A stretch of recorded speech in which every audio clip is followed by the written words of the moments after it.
ہمارے سلسلے کے بزرگوں میں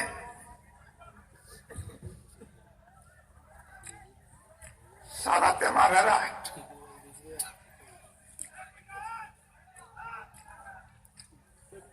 میں یہ سلسلہ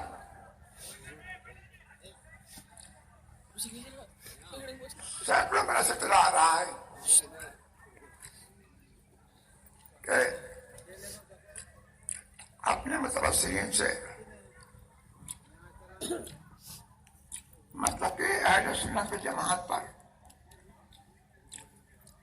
قائم رہنے کا عہد دیتے ہیں اور خود بھی اسی پر قائم رہتے ہیں. مطلب کہ اہل سنت جماعت پر سختی سے قائم رہیے اور دل میں یہ سمجھیے اور جانیے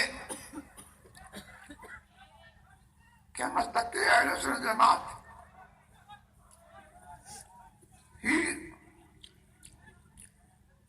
سچا اسلام اور سچا دین ہے. اس کے علاوہ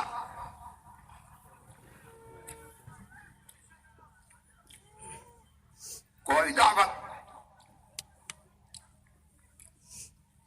کوئی جماعت ہرگز دعوت اسلامی نہیں ہے اور جماعت اسلامی نہیں ہے. جماعت اسلامی اور دعوت اسلامی محمد الرسول اللہ صلی اللہ تبارک و تعالی علیہ وسلم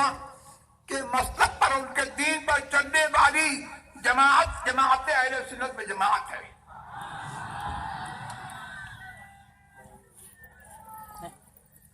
اور یہ جماعت جب سے اسلام ہے ہر بد مذہب سے، ہر باطل سے، ہر فاسد عقیدے سے منفرد اور ممتاز اور جدا ہے. دیوبندی، وہابی، رافضی، قادیانی اپنے آپ کو جماعت اسلامی کا نام دینے والے اور انہی میں سے ایک شاخ نکلی جنہوں نے اپنے آپ کو دعوت اسلامی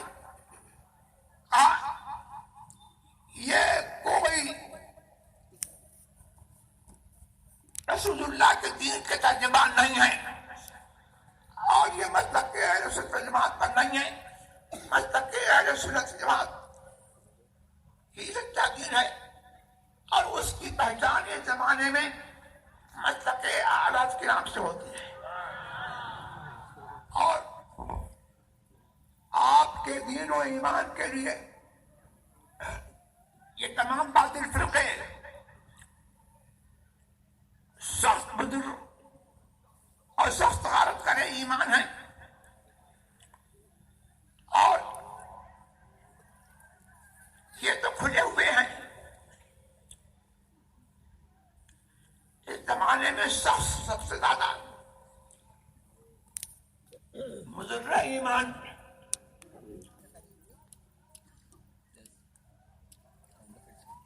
سورہ کلیت کا طبقہ ہے جو سنی اور غیر سنی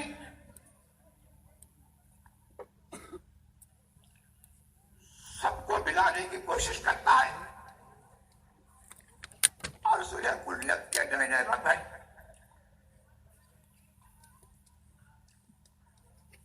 تو اس سورہ کلیت کے رنگوں سے اور ان کی شکلوں سے ہر جہاں جہاں سورہ کلیت کی بات ہوتی ہے جو تنظیم، جو دعوت سنی اور غیر سنی کا امتیاز نہیں رکھتی، اور بد مذہبوں کے بلند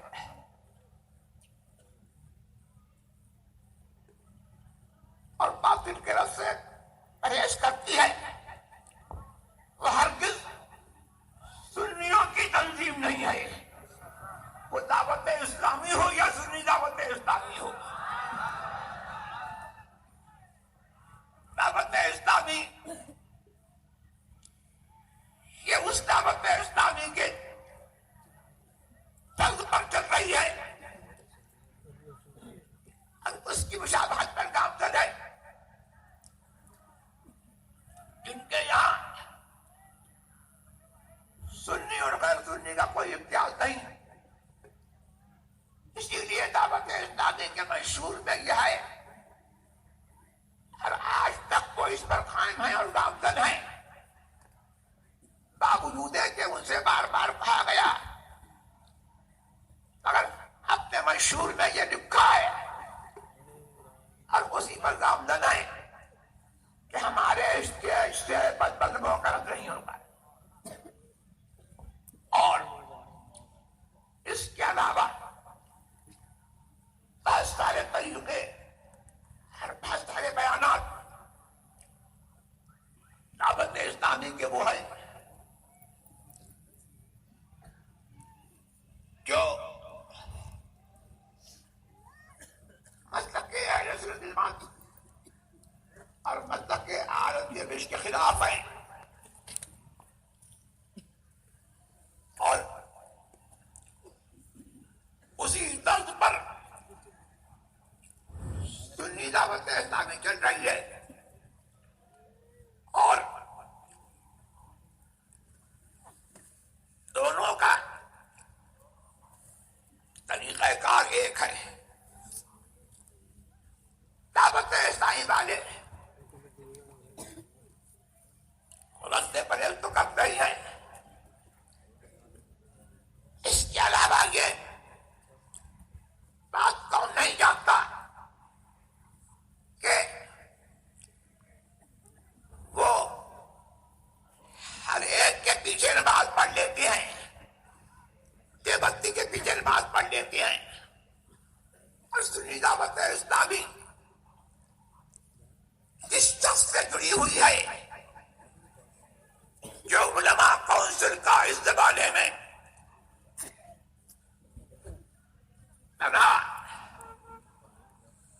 کرنے والے ہے، جس نے یہ کہا کہ قبر میں مسلک نہیں پوچھا جائے گا۔ آج تک سنی دعوت اسلامی کو یہ توفیق نہیں ہوئی کہ اس شخص سے اپنی بیزاری اور علیحدگی کا اعلان کرے، اور وہ شخص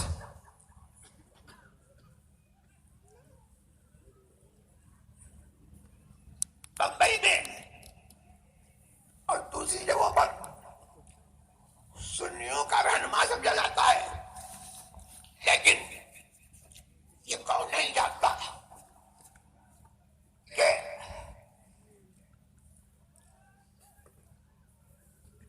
وہ ہندوستان کے باہر جب عرب کا سفر اس نے کیا، لڑکیوں کے پیچھے نماز پڑھی، اور اس کے علاوہ وہ شخص خود بمبئی میں علماء کونسل جس میں فارغ کی، اور اس میں حدیث دیوبندی رافضی سب کو شریک کیا، اس کا نام علماء کونسل رکھا۔ یہ سب صحیح کلیت کی حدیث پر گامزن ہے، اور یہ کھلے دیوبندی سے، کھلے وہابی سے آپ کی سنیت کے لیے بدل ہے۔ لہذا میں صاف دو لفظ میں بتانا چاہتا ہوں کہ دعوت اسلامی اور سنی دعوت اسلامی یہ ہر دن مسلک کے حالات کے باوجود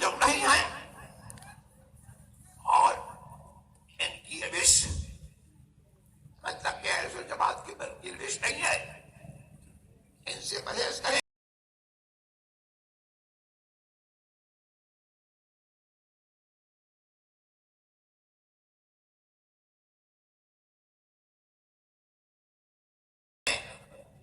اور خصوصاً دعوت اسلامی کی تائید سے حال ہی میں جو کتاب نکلی عرفان مذہب و مسلک